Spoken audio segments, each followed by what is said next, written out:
Mobil tronton yang dijadikan mobil derek di Palembang angus di Amuksi Jagoabang. Kemutungan ini terjadi diduga akibat korsleting listrik dari mesin mobil.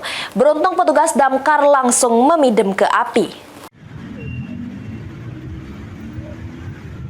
Kemutungan nganguskan mobil tronton yang lagi beroperasi di area perusahaan traktor Jalan Ledjen Harun Sohar, Sukarami, Palembang.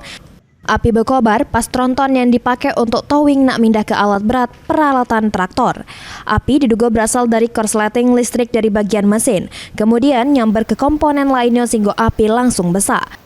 Kobaran api berhasil dijinake sesudah seunit mobil damkar dikerahkan. Posisi api sudah besar, kita datang langsung gelar selang, kita tembak menggunakan satu unit pemadam cukup di pos alang-alang lebar sendiri. Dugaan kita sementara kebakarannya konslet listrik dari perapian dari unit mobil tersebut. Tidak ada korban jiwa juru kemutungan ini, namun pemilik mobil mengalami kerugian mencapai ratusan juta rupiah. Mulyadi, PAL TV.